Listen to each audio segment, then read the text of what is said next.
ও তোরা শোন শোন রে, ইন্তেকাল কমিশন কোর্ট খাইলো রে। হাসিনায়া পার পালক কর্তা, রে হাসিনায়া পার পালক কর্তা কোর্টে খাইলো রে। তোরা শোন শোন রে, আব্দুল আউয়াল কোর্টে খাইলো রে। ও তোরা শোন শোন রে, নুরুল হুদা কোর্টে খাইলো রে। ভাইয়া আজকে কিন্তু ভাইয়া আমার খুব খুশি লাগতেছে ভাইয়া। কারণ করলি আজকে কারণ হইলে ভাইয়া আসলে আমি তার লাইভটা একটু সাফাইয়া দিই। পড়িস না লাইভের মধ্যে ডিস্টার্ব, কটর মাঝে আর কট। বিষয় হইলো ভাইয়া কি জানেননি, আজকে আমার খুব খুশি লাগতে আছে ভাইয়া। এর কারণ হইলে আজকে যে পরিমাণ কট খাওয়া হইতে আছে, একটার পর একটা শুধু কট। এইটা কট খাইলো ওই যে নুরুল হুদা, এই যে একটা বাটপাড়া ছিল, এই বাটপাড়া হলো গিয়া তোমার নির্বাচনটারে একদম মানে কফিনে পেরেক মেরে দিয়েছিল। আর আব্দুল আউয়াল এসে সেটাকে দাফন করেছিল। নুরুল হুদা এটা করেছিল, সে করেছিল হচ্ছে পেরেক মেরে দিয়েছিল। আর আর আর আব্দুল আউয়াল এসে সেটাকে দাফন করে দিয়েছিল। এখন আমাদের ইউনূস কাকা সেটাকে কবর থেকে তুলে তিনি এখন পোস্টমর্টম করতে আছেন। হয় হয় ভাইয়া। এখন কত হইলে আজকে যে পরিমাণ কট খাওয়া হচ্ছে ভাইয়া, হ্যাঁ, আপনার অনুভূতি কিছু প্রকাশ করেন ভাইয়া, যে এই কট খাওয়া নিয়ে আপনার ফিলিংসটা একটু বলেন আমাদেরকে, দর্শকদের উদ্দেশ্যে বলেন যে ফিলিংসটা কেমন হইতে আছে। ওইটা এখানে থাক।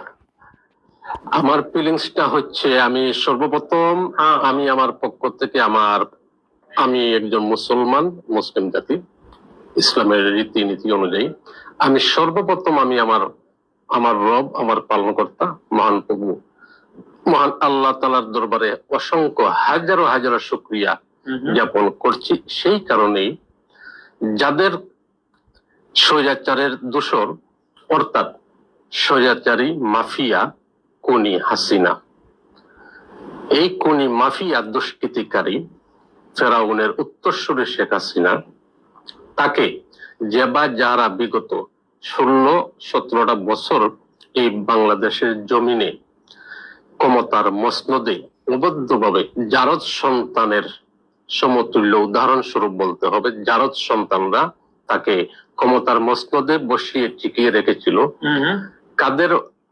কাদের মাধ্যমে সে টিকিয়েছিল? তো যারা তাকে টিকিয়ে রেখেছিল এরাই হচ্ছে তার পালক। অর্থাৎ অন্যদিকে যদি আমরা যাই তাহলে পালক এবং পালক, মানে তারা পালনের মধ্যে পালক কইরা তারপরে পালন কইরা রাখছে। পালন হচ্ছে পালন করে যাচ্ছে, তাকে লালন পালন করে যাচ্ছে, লালন পালন। আর পালক হচ্ছে সেই মহান সত্তা, তিনি এক, তার অদ্বিতীয় কেহ নেই, মহান রব, তিনি আমার রব মহান আল্লাহ। তাহার দরবারে, তাহার কাছে আমি অসংখ্য শুকরিয়া জ্ঞাপন করতেছি। এই নতুন বাংলাদেশ, নতুন প্রজন্মের বাংলাদেশ, জুলাই গণঅভ্যুত্থান পরবর্তী 24-এর বাংলাদেশ, যদি আজ আমরা সেই বিজয় অর্জন করতে না পারতাম, তাহলে আমার ধারণা মতে বাংলাদেশের আনাচে কানাচে, গ্রামে মহল্লায়, পাড়ায়, হ্যাঁ, আনাচে কানাচে অসংখ্য লাশের প্রতিশ্রুতি আমরা দেখতে পেতাম।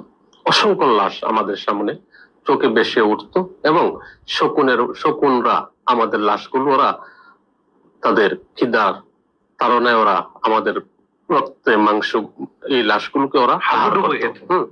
তো যাক, সে আমি বেশি লম্বা করবো না। এমত অবস্থায় আজ এই যে স্বৈরাচারের দোসর মাফিয়া জারদ সন্তানদেরকে যারা ক্ষমতায় 16-17টা বছর ক্ষমতার মস্তদে অবৈধভাবে বসিয়ে রেখেছিল, তার পালক হচ্ছে এই দোসররা।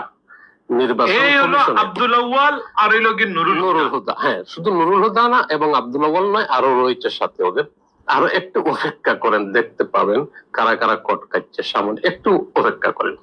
তো কট খাওয়ার যে রাত্রি এবং আজকের যে আনন্দ রাত্রি, আমি আমার কথাই হচ্ছে, আজ হচ্ছে 2025 জুলাই গণঅভ্যুত্থান অতিক্রম করে আমরা প্রায় 10-11 মাস অতিবাহিত মাঝামাঝি সময় চলে এসেছি। এই জুলাই গণঅভ্যুত্থান পরে আমরা দুই তিনটি উৎসব আমরা পালন করেছি। কি উৎসব? একটি হচ্ছে বাঙালি উৎসব পহেলা বৈশাখ, বর্ষবরণ, তার আগে এবং পরবর্তীতে আমরা পালন করেছি আমরা মুসলিম জাতি হিসেবে পবিত্র মাহে রমজান 1 মাস সিয়াম সাধনা, এবং তারপরেই আমরা পবিত্র ঈদুল ফিতর। এরপরেই আমরা মাস 2 পরে আমরা অল্প সবে মাত্র কিছুদিন আগে আমরা উদযাপন করলাম ঈদুল আজহা, কুরবানির ঈদ। তো এই স্বৈরাচারের পর আমরা যেভাবে আমরা ঈদ উৎসব এবং বর্ষবরণ বাঙালির সংস্কৃতিগুলো আমরা যেভাবে উদযাপন করতে পেরেছি, আমরা বিগত 16-17টা বছরের মধ্যে আমরা সেইভাবে আমরা কোনো কিছু করতে পারি নাই। মনের মধ্যে আনন্দ জেগে উঠে নাই, ফুটে উঠে নাই। তো সেই আনন্দ উৎসব এবং যে সমস্ত উৎসবগুলো আমরা অতিক্রম করে আসলাম, সেই উৎসবের সাথে সমতুল্য হিসেবে আমি অন্যভাবে আমি আমার নিজের ধারণা হিসেবে নিচ্ছি আজকের রাতটি অত্যন্ত গুরুত্বপূর্ণ, ইবাদতের রাত নাকি ভাইয়া? আজকের রাতটি অত্যন্ত তাৎপর্যপূর্ণ। কোন কারণে? আজকে তো কট খাওয়ার রাত। কর্ত খাবেই, বা আরো রয়ে গেছে সামনে না।